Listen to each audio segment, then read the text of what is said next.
King Charles has co-authored a Ladybird book on climate change to give children basic facts and figures about the environmental threat facing the planet.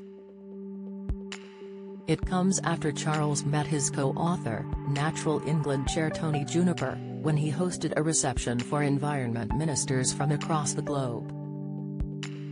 They had been attending a government conference to drive forward the goals of the UN Nature Summit, COP15. Mr. Juniper, who was joined by Environment Secretary Therese Coffey and Commonwealth Secretary-General Baroness Scotland at the Buckingham Palace event, described the King's convening power.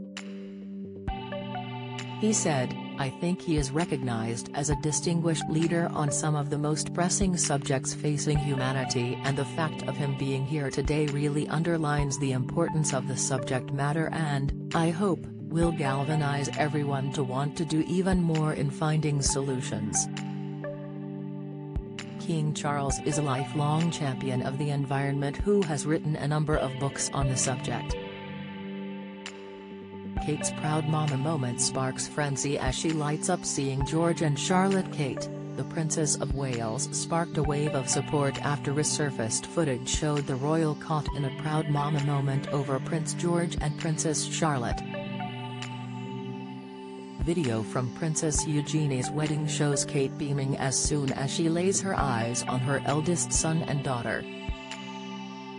He began the Ladybird project, a rewriting of a 2017 climate change book aimed at adults, before he became king.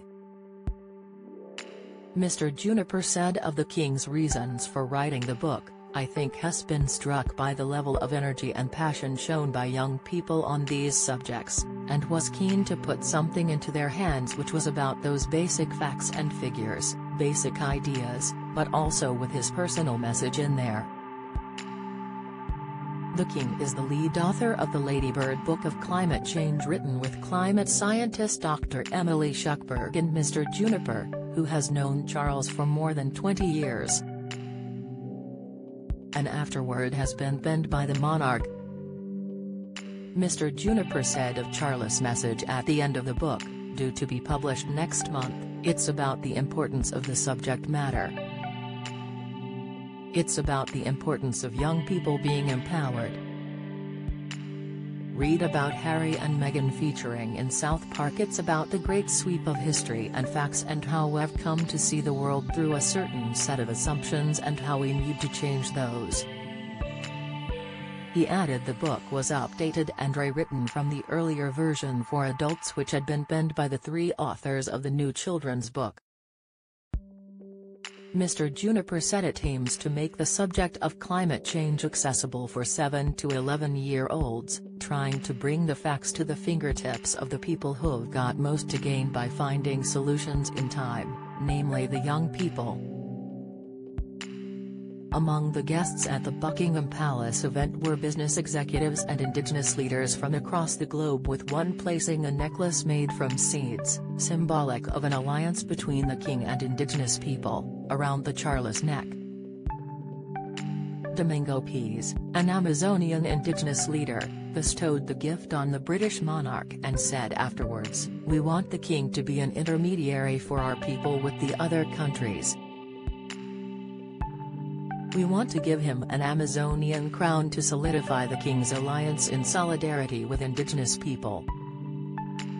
Mr. Pease presented the gift during today's Buckingham Palace reception, where guests discussed how to deliver a global biodiversity framework. News of the book comes in a week when the General Secretary of the United Nations warned global sea levels have risen faster since 1900 and their relentless increase puts countries like Bangladesh, China, India and the Netherlands at risk. Antonio Guterres said it acutely endangers nearly 900 million people living in low-lying coastal areas. In a grim speech to the Security Council's first-ever meeting on the threat to international peace and security from rising sea levels, Mr. Guterres said sea levels will rise significantly even if global warming is miraculously limited to 1.5 degrees Celsius, 2.7 degrees Fahrenheit, the elusive international goal. He warned the Earth is more likely on a path to warming that amounts to a death sentence for countries vulnerable to that rise, including many small island nations. In addition to threatened countries, Mr. Guterres said, megacities on every continent will face serious effects, including Cairo, Lagos, Maputo, Bangkok, Dhaka, Jakarta, Mumbai, Shanghai, Copenhagen, London, Los Angeles, New York, Buenos Aires, and Santiago. The UN chief stressed that every fraction of a degree in global warming counts, since sea level rise could double if temperatures rise by 2°C, 3.6°F, and could increase exponentially with further temperature increases. Mr. Guterres said the World Meteorological Organization had released data on Tuesday spelling out the grave danger of rising seas. He said, global average sea levels have risen faster since 1900 than over any preceding century in the last 3,000 years. The global ocean has warmed faster over the past century than at any time in the past 11,000 years.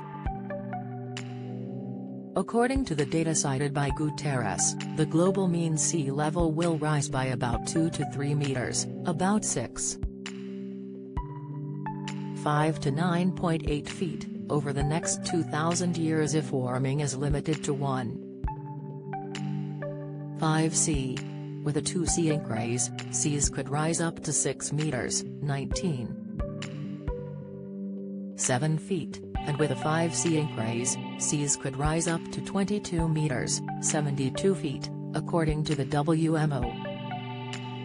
Mr. Guterres said, our world is hurtling past the 1.5-degree warming limit that a livable future requires, and with present policies, is careening towards 2.8 degrees, a death sentence for vulnerable countries. He added the consequences were unthinkable.